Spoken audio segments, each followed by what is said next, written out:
Welcome to Ideas to Implementation, the podcast for women who have a business idea but feel stuck in a job. Featuring real women with real stories of how they went from employee to boss. Hey, my guest today is entrepreneur and business owner Nekisha Prince Haynes. Welcome, Nekisha. How are you? Thank you. I am grateful. Thank you. How are you? I'm good. I'm very good. Thank you so much for joining me today. It's going to be exciting to hear about you. Remind us where you are based. I'm currently based in the beautiful island of Barbados with all the sunshine and the lovely beaches. Yeah, beautiful. Yes, I don't have any beaches to look at right now, but it's good. You know, it's beautiful. So good to have you join me today. So tell the guests about what you do, your business. Okay, I'm the CEO of Prestige Admin Services, where I provide admin tasks. And also, I'm a motivational speaker and author of Your Client is Not Your Friend. Wow. Tell us a bit about that. Your client is not your friend. What does that mean? Well, we know what it means, but tell us a bit more about that. Okay, so my book, Your Client is Not Your Friend, was birthed after working with some clients who took advantage of my services because I became too friendly with them. You know, sometimes as business owners and entrepreneurs, we fail to draw the boundary line between our personal lives and our professional lives. So for me, started off as a young entrepreneur, I thought it was okay to work for less than I deserve. I didn't know my value and my worth. So I was willing to work for less than I deserve. I was willing to give free services. And over a period of time, the clients took advantage of it, and it cost me a lot of hardship, pain, trials, loss of income, etc.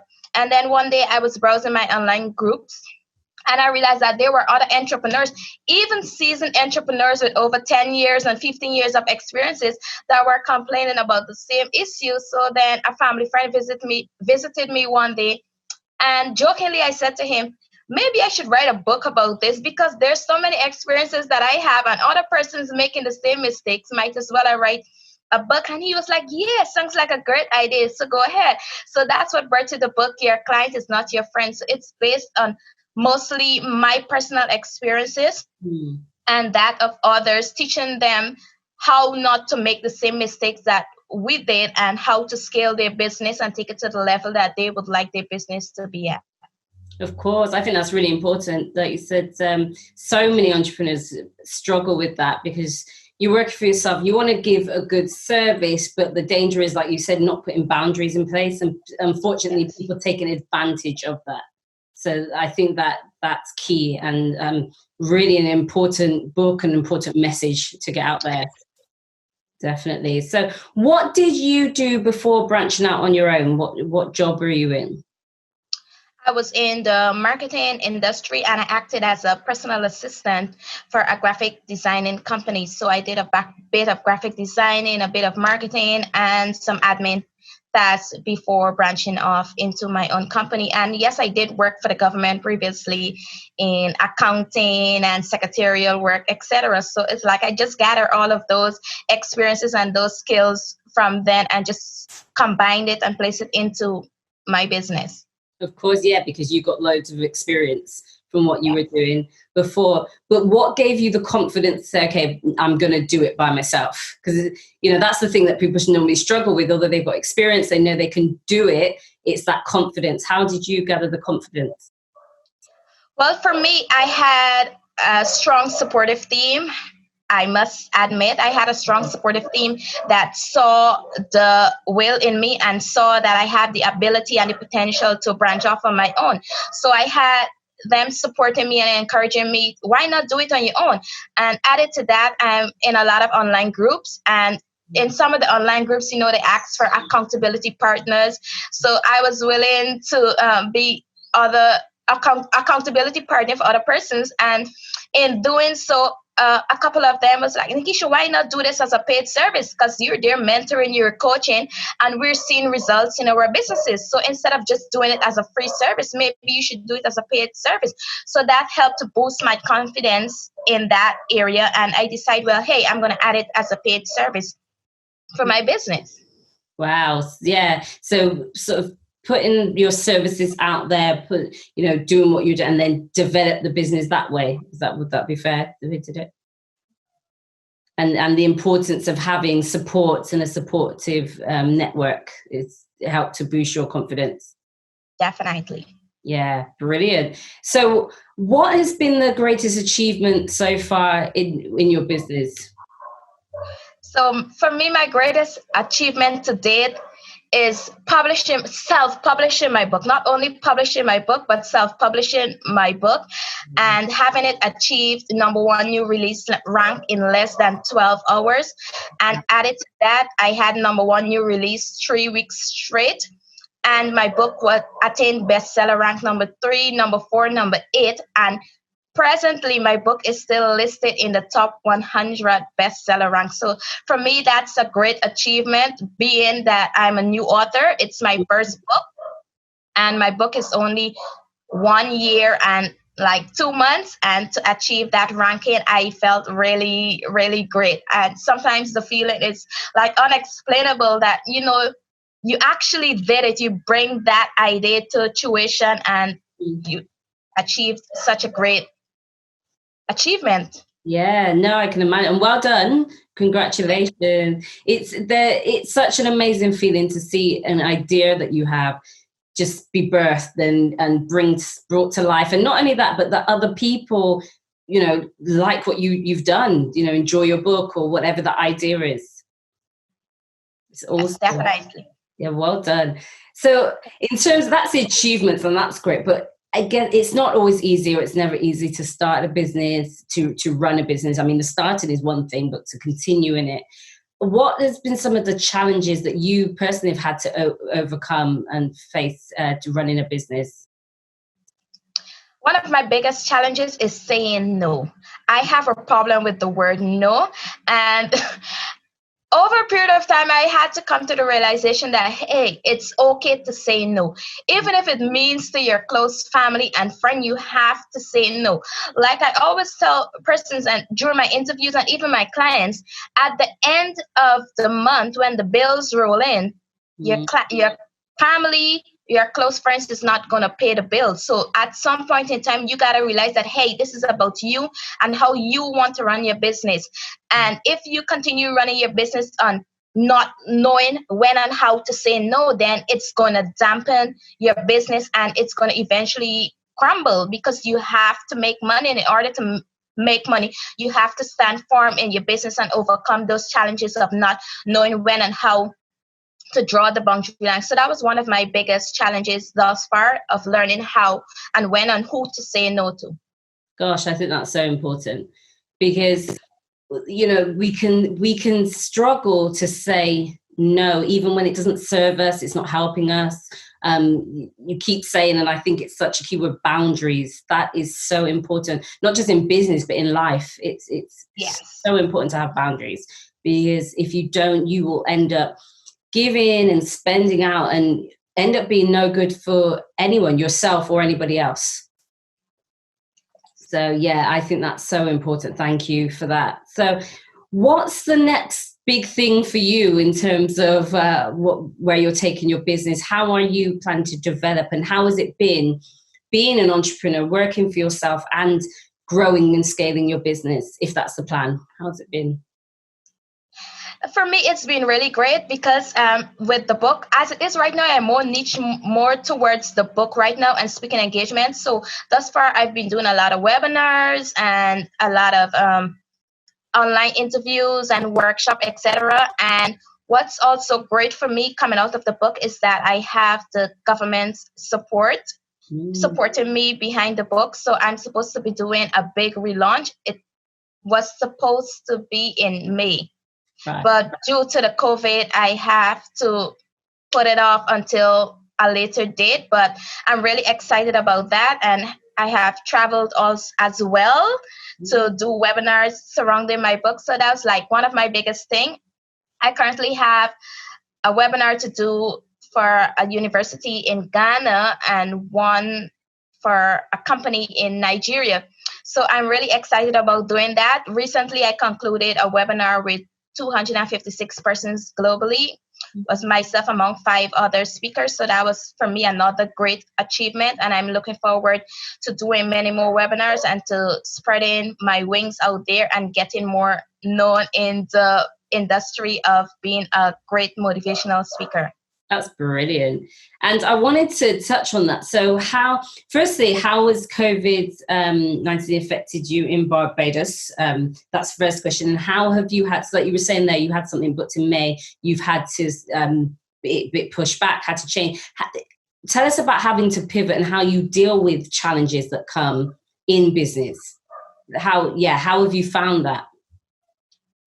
For me, honestly, I said to persons that the COVID-19 hasn't really affected me that much because I'm always home and I'm working from home. So the only challenges for me I found was that I was not able to travel to do my speaking engagement. But the good thing that was birthed from the COVID-19 is that I had a lot more interviews than I previously had before, and I've done a lot more webinars for me. So for me, it was good in a way. I'm not able to go out there physically, but I was still able to complete and get some work going. Of course, I mean, you're going to be in Ghana, you're going to be in Nigeria, and you have this global webinar. So actually, there's some advantages. It's just looking like you've done. When things what seem like negatives, how can you turn that into a positive? And I think that's a good thing that's come out of it. Yes, definitely. Yeah. So that's awesome. So you've spoken about your business and growing, and I guess in terms of marketing, because I think a question that a lot of aspiring entrepreneurs, business owners have is, okay, I have this product, I have this service, but how do I get my name out there? For you, I know you spoke earlier about different like networking groups and stuff like that. Has that been the main thing? Your book, I know, has really helped, but how did you really start getting your name out there, getting booked for webinars and speaking engagements? What's your marketing advice? Honestly, I tell persons, like, it may sound funny, but I do not market my book that much. My book speaks for itself. So the other thing is, I tell persons reviews are very important. So for me, if I do a good job with someone, they always refer me to somebody else, and that's how I get my business done. So it's mostly through referrals. So I say to my clients, whenever you have something to do, just make sure you do your best, give of your best. If you know you cannot give 100% of it, then do not do it, because repetition is very important for your business. And once your reputation is dampened, then it dampens your business as well. So always give of your best, give of 100%, and it will speak for itself. Your work will speak for itself and bring in more work for you. So that's, for me, that's how I get more business and I get my name out there in terms of doing an excellent job for my clients. Definitely. And I think that's important even in the transition period. So for the ladies listening who maybe haven't branched out completely in their business, even if they're offering some free services, do it well, do it excellently, and get reviews. Is that what you would say?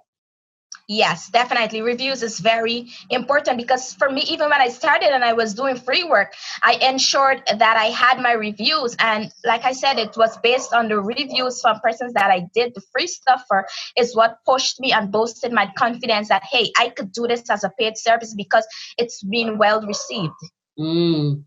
So have there ever been times when you've wanted to give up your business, go back to be employed because of the challenges? And how did you overcome those feelings? Definitely, there was one point in my business when I started first where I wanted to give up, because like I said, when I failed to draw the boundary line and everything seemed like it was failing and falling apart, I just told my mom one day, I was like, I just want to give up. I'm tired, because it's like I can't seem to draw that boundary line, and everybody's out there putting up their reviews and everything seems to be going good over on that side. And I'm like, okay, it doesn't seem to be going good on my side, so might as well I just go back into the regular 9-to-5 job. But then, like I said, having a supportive team is very important. So I had that supportive team, and they said to me, giving up is not an option. You have to keep going. You have to keep pressing forward. This is what you want to do. This is what you love. And that's another thing that I tell people. when branching off into a business, not because that I might look to you as though I'm making it as a motivational speaker and as an author, you think that, okay, if I go write a book that I'm going to make it as well. It has to be something that you love doing. It has to be your passion. If it's not your passion, then you're not going to excel in it. And for me, I think that speaking and writing is my passion because it started from primary school, where I was punished for not doing my homework. And then I had to write my homework standing in the sun. And I was the first to complete my homework. And my teacher couldn't believe that I actually stood there and wrote such a great composition, because it sounded like it was a story from a book. And that is what it started from there. And then moving into secondary, my social studies teacher, she encouraged me, or rather she challenged me to read one novel a day with her. So it's like I'm there having to go to school, do my schoolwork, and at the end of the day at 3 o'clock, she said, okay, Nekisha, this is a novel. Sometimes the novel is this thick. And she said, okay, tomorrow morning, I want back this novel. And don't think you could cheat, because she reads the novel before she hands it to me. So then she would say, okay, so tell me what went on. And I can't be like, just read the back or read the middle, because she knows everything that went on. So I have to tell her from front to back what went on in the novel. So that encouraged me to read more and to love reading. So then it was easy for me having to transform into becoming a motivational speaker and a writer, because it's something that I love doing. And because I love doing it, I gave up my best. Yeah. And that is what helped me to be that great person I have and to get those achievements. So if you do not love what you're doing, then it makes no sense. Don't just do it because of doing its sake. I love that. I think we spend a lot of time looking at what other people are doing and like, okay, it's working for them, let me go and try that. Or because it looks different, I'm not doing that. Like, yeah. And I think we need to stop looking at what everyone else is doing and fall in love with what we're doing. And if we love it, do it excellently. Yeah, I love that. So lastly, Nekisha, what I mean, you've given loads of advice, I always say this, but in a nutshell, 3 key pieces of advice for a woman who is on the peripheries of thinking about starting a business, not really sure. What 3 pieces of advice would you give her? 3 pieces of advice for anyone wanting to start a business. Number 1, know what you want to do and have your contract. Having a contract is very important for any business owner. And not only having a contract, make sure that your contract is clear and there's no room for misunderstandings, because misunderstandings can lead to disappointment and it may lead to hurts and betrayal. So ensure that you have your contract and it's crystal clear, and both you and the person that you're hiring or the person that's going to hire you clearly understands what, because I find a lot of times persons want to take advantage of your services, or sometimes you might tell someone, okay, I can do social media management for you at $15 an hour. And they say to you, okay, well, Nekisha, that sounds reasonable. I'm going to hire you. But then after signing the contract, then they want you to do not only social media management, but they want you to create the graphics. Now, creating a graphic, for me, that's a total different avenue. There's a different task. And it takes more time. So then if you want me to create the graphics and manage your social media, then it means that you have to pay me for creating the graphics and also for managing the social media. And a lot of times persons get themselves into entanglement with doing more than what they're set it out to do first. So you have to be careful for that. The second thing is to manage your business reputation. And I will repeat it. Having a great or a good or an excellent business reputation is very important for your business, because it helps to scale your business into the direction that you would want it to go. And lastly, your client is not your friend. Remember to draw that boundary line between business and pleasure. Separate your personal life from your professional life, and everything will flow and be golden for you. Remember, there's no family and there's no friends when it comes to business. It's about you and your business only. Wow. Yeah. Gosh, definitely. No, that's really great advice. How do people contact you, Nekisha? Give them your contact details or the best way to get in touch with you. I'm on all social media handles at Your Client Is Not Your Friend, also at Prestige Admin Services. I have a Facebook group. caption, your client is not your friend, and it's based on my book. And in that group I usually put like all of my interviews and all of my tips and so surrounding my business, so that persons can go back there if they miss any one of my interviews or they want to get some advice of how to do that. I usually put those tips and so into my group, so that they can always go over there and just look back and say, hey, I'm having a little trouble, what should I do? Just go run through it and you will have great advice there in that group. Excellent. And your book is on Amazon, I can see from your... Yes, definitely. It's available on Amazon in both paperback and ebook version.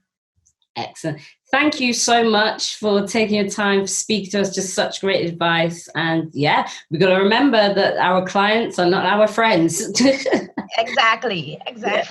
Thank you so much, Nekisha. Take care. Thank you for listening to Ideas to Implementation. Please don't forget to like, comment, share and subscribe so you never miss an episode. Until next time.